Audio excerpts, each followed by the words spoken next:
Shalom Elohim, haleluya, puji nama Tuhan, semangat pagi. Bapak Ibu Saudara yang dikasihi Tuhan kita, Yesus Kristus. Jumpa lagi bersama saya Pendeta Samuel Mabuntu dalam Renungan Pagi ke 2650 hari Renungan Pagi ini mengudara.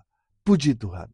Bapak Ibu Saudara yang dikasihi Tuhan, sebelum kita membaca, mendengarkan, dan merenungkan firman Tuhan hari ini, mari kita berdoa, minta pimpinan Roh Kudus. Kita berdoa.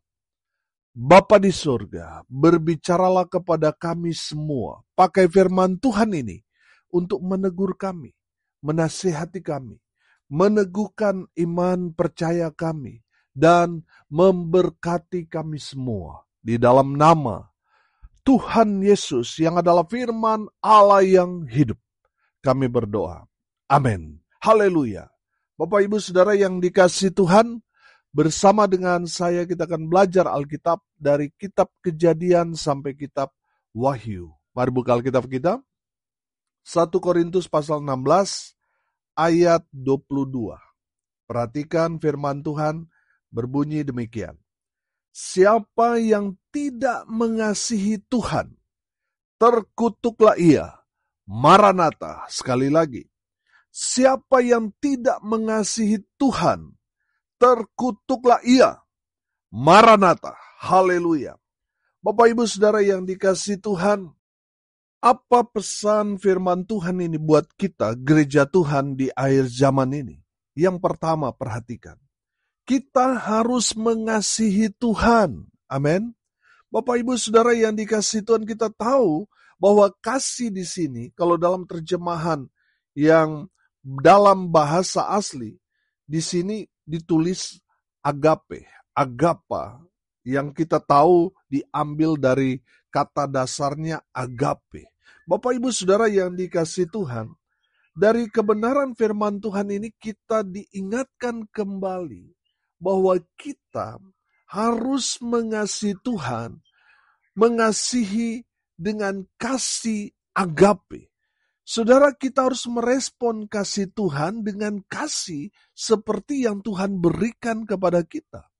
Saya yakin dan percaya, kalau Tuhan memerintahkan kita untuk mengasihi Tuhan dengan kasih agape itu, saudara, saya yakin kita semua bisa dan sanggup melakukan kasih itu. Amin. Tidak mungkin Tuhan perintahkan kita untuk mengasihi Tuhan, sementara kita nggak mampu, kita nggak bisa melakukannya, nggak mungkin. Saya yakin dan percaya kalau itu perintah Tuhan, itu menandakan kita bisa mengerjakannya. Amin. Saudara, kasih yang dimaksudkan di sini, kasih agape itu saya ingatkan kembali beberapa waktu yang lalu saya khotbahkan tentang kasih agape. Kasih agape itu adalah kasih tanpa syarat. Sama seperti Tuhan Yesus mengasihi saudara dan saya tanpa syarat. Kalau kita manusia banyak persyaratannya. Apalagi kalau mau dipinang saudara. Oh, harus sekian banyak babi, sekian banyak kerbau, sapi, kuda yang harus dipotong. Itu berarti kasih kita bersyarat. Kasih Tuhan tidak bersyarat. Amin. Jadi kalau saudara mau melakukan kebenaran firman Tuhan ini, mari kita mau belajar mengasihi sesama kita tanpa syarat. Amin. Oh, kalau dia baik, baru saya baik. Itu berarti kasih kita itu kasih yang bersyarat. Kasih agape itu. Walaupun dia tidak baik, padahal saya sudah berbuat baik, saya tetap mengasihi dia. Itu kasih agape. Amin. Kasih agape yang kedua saudara, kasih tanpa batas. Kalau kita manusia ada batasnya. Apalagi kalau sudah menyinggung kesabaran. Wah, itu ada batasnya Pak Pendeta. Jangan sampai ketiga kali. Kalau ketiga kali tangan ini yang akan melayang. Saudara, kalau demikian kasih kita itu ada batasnya. Makanya saudara, Petrus bertanya kepada Yesus, harus berapa kali kami harus mengampuni sesama kami yang berbuat salah kepada kami? Apakah 7 kali? Saudara yang dikasihi Tuhan, Dari kebenaran firman Tuhan itu kita belajar bahwa kita harus melepaskan pengampunan kepada sesama kita 70 kali 7 kali. Bapak Ibu Saudara, dari firman Tuhan itu kita belajar bahwa orang yang mengasihi dengan kasih agape, kasihnya tanpa batas. Amin. Entah berapa kali orang berbuat salah kepada kita, kita yang memiliki kasih agape itu tetap melepaskan pengampunan kepada orang itu. Itu orang yang ada kasih agape dalam dirinya. Kalau kita masih terbatas, kita mengatakan sudah cukup 3 kali Pak Pendeta. Dia tipu saya, dia perbuat ini dan itu kepada saya. Saya tidak akan lagi mengampuni dia sampai saya mati. Itu menandakan saudara tidak memiliki kasih agape. Saudara ingat, saudara yang menyimpan dendam, sakit hati kepada sesama kita. Jangan sampai saudara berkata, sampai mati saya tidak akan mengampuni dia. Kalau kita tidak melepaskan pengampunan kepada orang yang telah berbuat jahat kepada kita, firman Tuhan mengajarkan, dosa-dosa kita tidak akan diampuni. Bapak Ibu Saudara, kenapa sih Tuhan izinkan memang ada orang-orang yang menjengkelkan di sekitar kita, yang membuat kita geram, marah kepada orang itu, membuat kita sakit hati. Saudara, dari makna pengampunan kita belajar, ternyata Tuhan memang izinkan mereka ada di sekitar kita untuk membantu kita, untuk menolong kita, supaya kita melepaskan pengampunan kepada mereka, supaya dosa-dosa kita juga terlepas, dibebaskan, diampuni dalam nama Tuhan Yesus. Amin. Jadi jangan membatasi diri saudara. Lepaskan pengampunan kepada orang yang telah berbuat salah kepada kita. Mungkin dia sudah berbuat salah 3, 4, 5, 7, 10 kali. Pada kita lepaskan pengampunan. Bersyukur kepada Tuhan, Tuhan kirim orang-orang seperti itu kepada kita. Supaya apa? Kita melepaskan pengampunan, dosa-dosa kita diampuni. Amin. Haleluya. Bapak Ibu Saudara yang dikasihi Tuhan, kasih agape yang berikut adalah kasih yang rela berkorban. Lihat Yesus, dia rela berkorban. Dia memberikan dirinya buat saudara dan saya. Karena apa? Karena kasihnya yang begitu besar kepada kita. Oh haleluya. Bapak Ibu Saudara, saya yakin dan percaya, seorang yang ada kasih agape ini, dia rela berkorban. Amin. Bahkan memberikan dirinya untuk jadi korban. Karena kasih agape ada dalam diri orang itu. Haleluya. Saudara yang dikasihi Tuhan, itu yang Tuhan maksudkan. Kita mengasihi Tuhan. Kita mengasihi dengan kasih Kristus, yaitu kasih agape. Saudara, kalau kita mengasihi Tuhan, kita harus mengasihi Tuhan seperti dalam Injil Matius pasal 22 ayat 37 yang berkata, kasihilah Tuhan Allahmu dengan segenap hatimu, dan dengan segenap jiwamu, dan dengan segenap akal budimu. Ayat 39, dan hukum yang kedua, yang sama dengan itu, ialah, kasihilah sesamamu manusia, seperti dirimu sendiri. Haleluya. Saudara, kita harus mengasihi Tuhan dengan segenap hati, dengan segenap jiwa, dengan segenap akal budimu, dengan segenap kekuatanmu. Dan jangan lupa, kita menerapkan kasih Tuhan itu kepada sesama kita. Amin. Bapak Ibu Saudara yang dikasihi Tuhan, kalau saudara mengasihi Tuhan, tetapi di dalam sebulan saudara hanya sekali saudara masuk gereja, saudara tidak ada hubungan dengan Tuhan, itu menandakan saudara tidak mengasihi Tuhan dengan segenap hati. Tuhan menuntut kita untuk mengasihi Tuhan dengan hati, dengan semua yang ada dalam hatimu. Jangan sampai saudara, tubuhmu di gereja, tetapi pikiranmu ada di luar. Itu menandakan saudara tidak mengasihi Tuhan. Makanya orang-orang seperti itu dalam ibadah nggak fokus kepada Tuhan. Bapak Ibu Saudara, Tuhan mau saudara mengasihi Tuhan dengan segenap hati. Saudara fokus kepada Tuhan. Amin. Saudara yang dikasihi Tuhan, kasihilah Tuhan dengan segenap hatimu. Tuhan tidak mau pencitraan. Banyak orang kan kelihatan rohani, sama seperti orang-orang Farisi, ahli-ahli Taurat. Mereka mau memperlihatkan kepada orang banyak bahwa mereka orang yang beragama. Tapi ternyata mereka tidak terhubung dengan Tuhan. Tuhan mau saudara, kalau saudara mengasihi Tuhan, kasihilah Tuhan dengan segenap hatimu. Kerjakan semua yang dipercayakan kepada saudara dengan maksimal, totalitas. Dengan demikian saudara mengasihi Tuhan dengan segenap hatimu. Karena apa yang saudara kerjakan, lakukan. Saudara kerjakan dengan hati. Amin. Saudara yang dikasihi Tuhan, Tuhan melihat itu hati. Saudara mengerjakan segala sesuatu tapi dengan sungut-sungut, terpaksa. Saudara, Tuhan akan tolak semua apa yang saudara kerjakan. Tapi kalau saudara mengerjakannya dengan segenap hati, oh haleluya. Saudara lihat, orang tua kita di kampung kalau masak, saudara, kadang masih masak secara tradisional, masih pakai kayu bakar, bumbu kadang kala saudara kurang, tapi rasanya saudara nikmat. Sampai sekarang kita rindu, kangen dengan masakan orang tua kita. Kenapa? Karena mereka masak dengan segenap hati. Amin. Mereka memasaknya dengan cinta.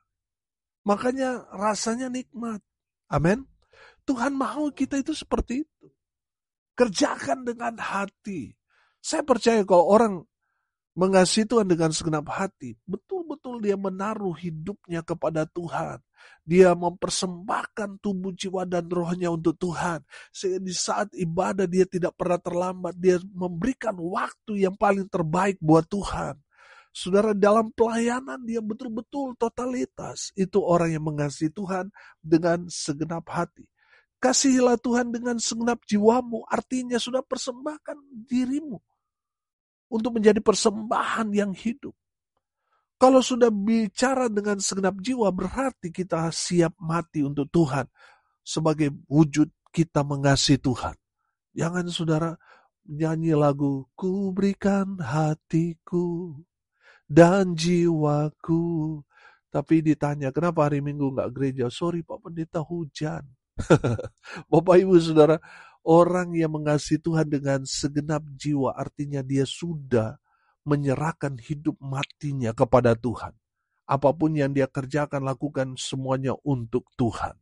Itu orang yang mengasihi Tuhan dengan segenap jiwa. Saudara, kasihilah Tuhan dengan segenap akal budimu. Dengan semua yang Tuhan sudah berikan kepada saudara, baik itu kepintaran.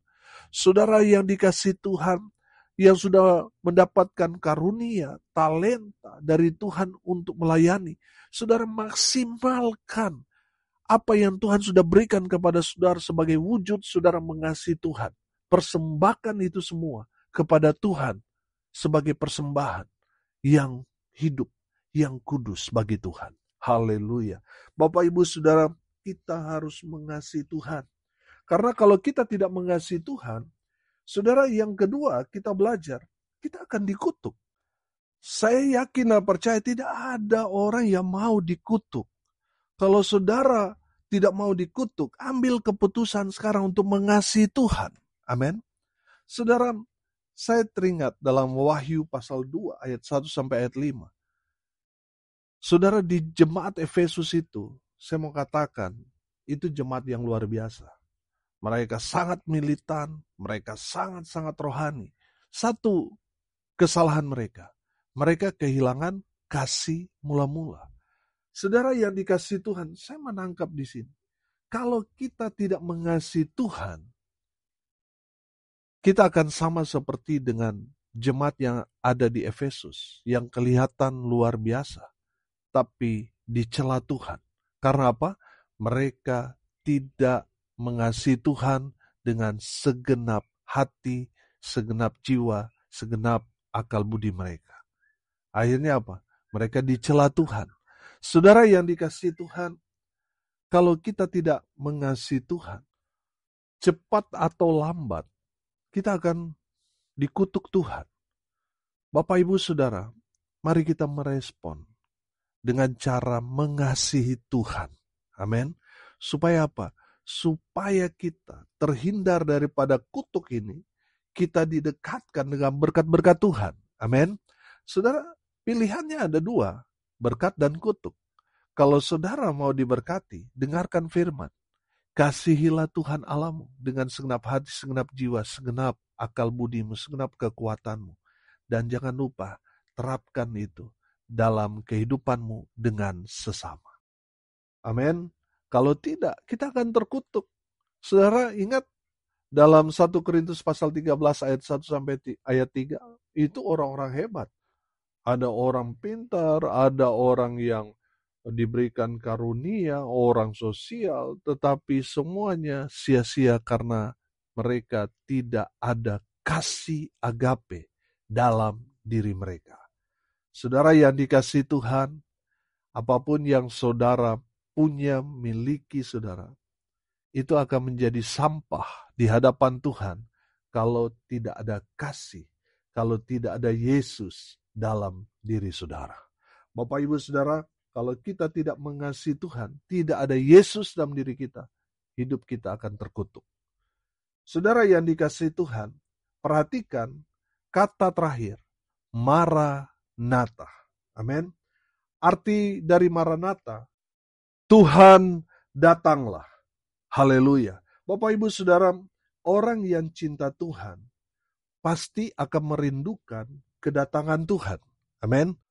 Saudara, dengar baik. Beberapa waktu ini sempat heboh. Tanggal 25 September ini Tuhan akan segera datang, katanya. Saudara yang dikasihi Tuhan, firman Tuhan mengajarkan kepada kita bahwa Tuhan tidak memberitahu kapan Tuhan datang.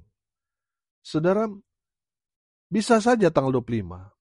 Tapi ingat, bisa saja sebelum tanggal 25. Bisa saja sebentar lagi, 2-3 jam dari sekarang. Bisa saja beberapa menit, berapa detik ke depan ini. Bisa saja. Saudara yang dikasihi Tuhan, pertanyaannya, sudah siap nggak kita menyambut kedatangan Tuhan?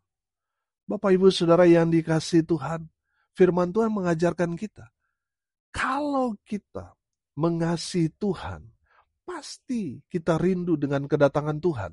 Tapi kalau kita takut Tuhan datang segera, saudara, itu menandakan ada yang gak beres di dalam kehidupanmu.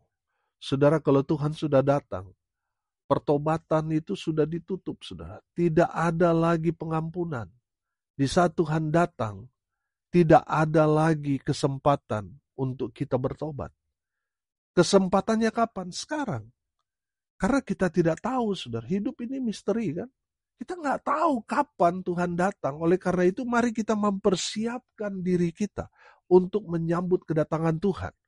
Saudara yang dikasihi Tuhan, pertanyaannya, sudah berapa jiwa kita bawa kepada Tuhan? Jangan sampai saudara Tuhan datang, kita belum pernah memberitakan Injil. Kalau kita belum memberitakan Injil kepada sesama kita, berarti namamu belum terdaftar dalam kerajaan surga. Saudara ingat, ketika Tuhan Yesus memerintahkan kepada murid-murid untuk pergi, beritakan Injil, dan mereka pulang dengan sukacita. Mereka banyak melakukan tanda mujizat, mereka mengusir setan, dan banyak sekali hal-hal yang luar biasa terjadi dalam pelayanan mereka. Tuhan Yesus bilang apa? Jangan bersukacita karena itu. Bersukacitalah karena apa? Karena namamu terdaftar di surga. Saudara yang dikasihi Tuhan, jangan hanya terdaftar di gereja. Pastikan saudara dan saya terdaftar di surga. Amin. Jadi sebelum Tuhan datang, mari kita berlomba-lomba memberitakan Injil Kerajaan Allah kepada orang-orang yang belum mendengar, yang belum menerima Yesus. Tugas kita sampaikan kabar baik kepada mereka. Urusan mereka menolak kabar baik itu urusan mereka dengan Tuhan. Urusan kita dengan Tuhan, kita memberitakan Injil kepada mereka. Amin. Kalau tidak, kita akan terkutuk. Saudara yang dikasihi Tuhan, bicara tentang Maranatha, kedatangan Tuhan, sampai Tuhan datang, kita orang percaya harus tetap mengasihi Tuhan. Sampai Maranatha, sampai Tuhan datang, orang yang hidup tidak mengasihi Tuhan, di hari Maranatha mereka akan dihukum. Bapak Ibu Saudara yang dikasihi Tuhan, pilihannya ada dua. Kasihilah Tuhan Allahmu, maka saudara akan dijaga, dilindungi, dipelihara, dan diberkati. Tapi kalau saudara tidak mengasihi Tuhan, saudara akan terkutuk.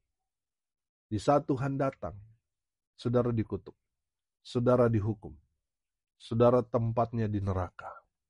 Pilihannya antara hidup dan mati, surga dan neraka, berkat dan kutuk, itu semua kita akan dapatkan. Dan yang menentukan itu semua adalah keputusan kita hari ini. Apakah kita mau mengasihi Tuhan atau kita masa bodoh? Kita tidak mengasihi Tuhan, tidak mau peduli. Kalau saudara tidak mau peduli, saudara akan terkutuk. Memang mungkin belum sekarang, tapi pasti saudara akan terkutuk. Tapi kalau saudara memilih mengasihi Tuhan, saya yakin percaya damai sejahtera, berkat-berkat Tuhan akan memenuhi hidup saudara sekarang dan nanti, hidup dalam kekekalan. Amin. Mari kita berdoa.